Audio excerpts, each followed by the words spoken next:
Halo semua, Assalamualaikum warahmatullahi wabarakatuh.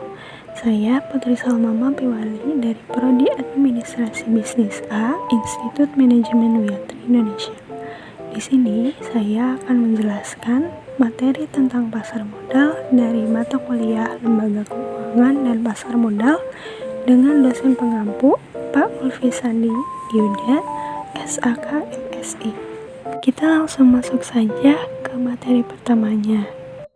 Otoritas Jasa Keuangan atau OJK mempunyai tugas dalam mengatur dan mengawasi kegiatan jasa keuangan di sektor perbankan dan sektor pasar modal. Nah, OJK ini dibentuk berawal dari amanat pasal 34 Undang-Undang Nomor 23 Tahun 1999. OJK ini juga dibentuk melalui Undang-Undang Nomor 21 Tahun 2011 tentang Otoritas Jasa Keuangan, yang dimana OJK bertanggung jawab atas pengaturan dan pengawasan industri jasa keuangan di Indonesia. Selanjutnya ada tujuan dan tugas dari OJK. Nah, menurut pasal 4 Undang-Undang Nomor 21 Tahun 2011 menyebutkan bahwa OJK dibentuk dengan tujuan agar keseluruhan kegiatan di dalam sektor jasa keuangan terselenggara secara teratur, adil, transparan, akuntabel, dan mampu mewujudkan sistem keuangan yang tumbuh secara berkelanjutan dan stabil, serta mampu melindungi kepentingan konsumen maupun masyarakat.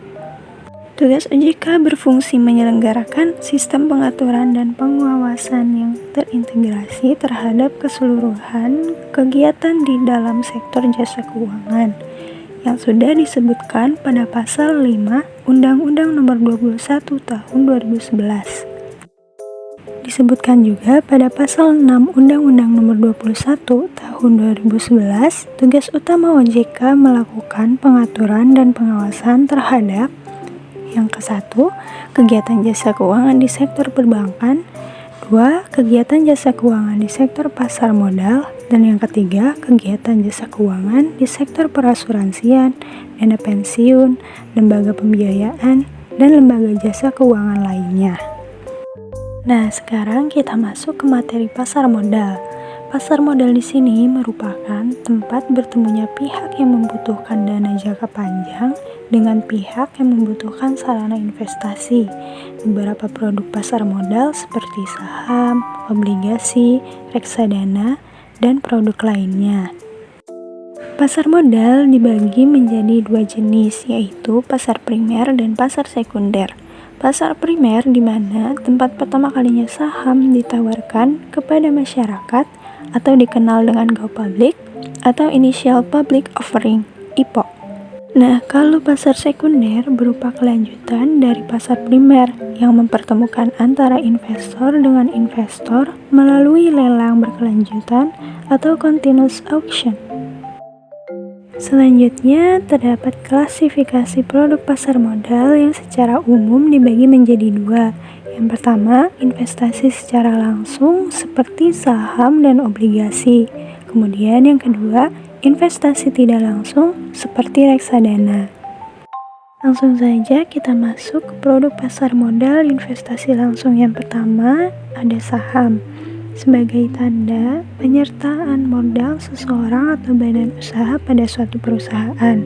Dengan menyertakan modal, maka pihak tersebut dapat mengajukan klaim atas pendapatan perusahaan atau aset perusahaan. Dapat dua keuntungan yang diperoleh investor dalam membeli atau memiliki saham. Yang pertama ada dividen, yang berupa pembagian keuntungan yang diberikan perusahaan dan berasal dari keuntungan yang dihasilkan perusahaan.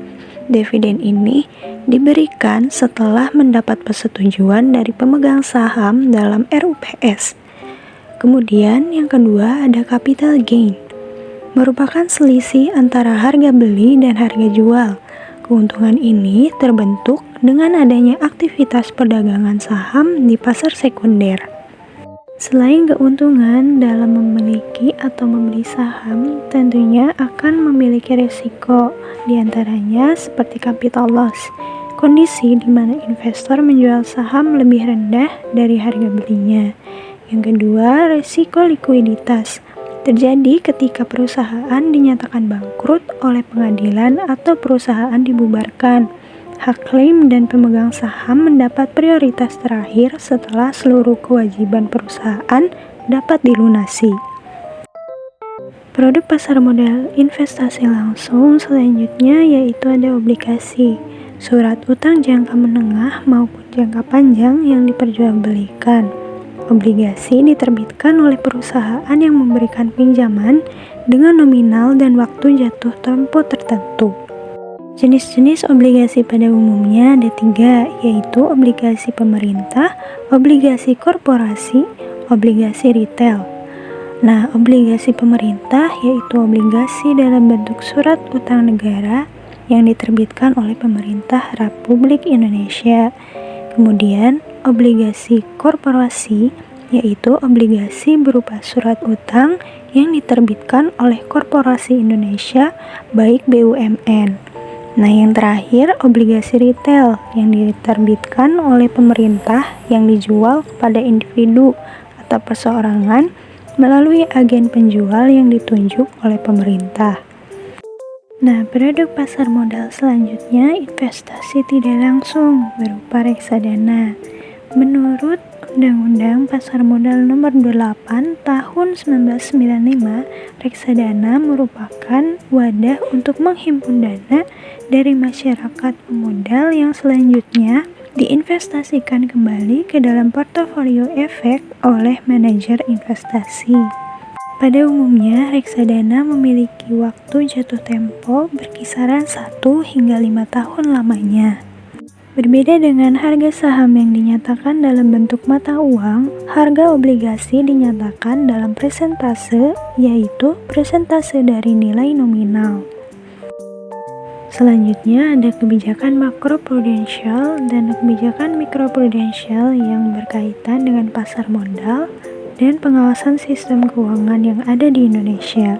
Kebijakan makroprudensial mengacu pada stabilitas sistem keuangan secara menyeluruh terhadap industri jasa keuangan. Pengawasan ini dikaitkan dengan variabel-variabel makroekonomi ataupun variabel moneter. Sedangkan kebijakan mikroprudensial lebih berfokus pada kinerja individu lembaga jasa keuangan. Pengawasan ini memiliki peran yang penting bagi setiap individu lembaga jasa keuangan, karena setiap lembaga jasa keuangan kegiatannya harus dipantau secara terus-menerus dan sistematis. Selanjutnya, terdapat aplikasi yang dapat membantu kita apabila kita ingin membuat rekening saham dengan mudah, yaitu aplikasi Ajaib. Bursa Efek Indonesia secara langsung mendukung generasi muda seperti mahasiswa untuk melakukan investasi dengan modal minim. Selain itu juga, aplikasi Ajaib sangat cocok digunakan oleh pemula karena memiliki tampilan yang mudah dipahami, sehingga ketika mengoperasikan aplikasi tersebut pastinya akan mudah. Langsung saja kita masuk ke langkah-langkah membuka rekening saham Ajaib. Yang pertama, tentunya kita harus mendownload dulu aplikasi Ajaib. Aplikasi Ajaib ini bisa di-download di Play Store maupun di website. Setelah aplikasi terinstall, maka kita harus melakukan pendaftaran terlebih dahulu dengan memasukkan email dan password. Lalu kita harus menunggu dulu konfirmasi email yang dikirimkan. Setelah kita menerima konfirmasi email, kita kembali lagi ke aplikasi Ajaib, lalu melakukan login dengan email yang sudah dikonfirmasi tadi. Ketika akun kita sudah terbentuk, maka halaman akan berubah menjadi seperti yang ada di layar.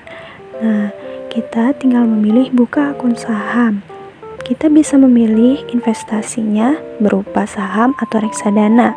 Nah, di sini kita akan memilih saham. Setelah memilih saham, kita harus mengisi data diri kita untuk pendaftaran online dalam membuka rekening saham. Data yang harus kita lengkapi seperti identitas diri, KTP, dan informasi rekening, hingga sampai profil resiko investor. Dan kemudian ada langkah yang terakhir, yaitu kita harus menangkap foto kita sendiri, muka kita untuk memverifikasi. Sehingga setelah itu semua, proses verifikasi data kita akan memakan waktu kurang lebih 1 kali 24 jam. Setelah kita diverifikasi, kita bisa membeli saham yang kita inginkan di aplikasi Ajaib. Caranya mudah kan? Untuk membuka rekening saham di aplikasi Ajaib. Nah, tunggu apa lagi? Kalian bisa langsung saja download aplikasi Ajaib di Play Store ataupun website. Sekian yang dapat saya sampaikan. Mohon maaf, masih banyak sekali kekurangan dan kesalahan. Semoga bisa bermanfaat untuk kalian semua. Terima kasih. Wassalamualaikum warahmatullahi wabarakatuh. Sampai jumpa di video selanjutnya.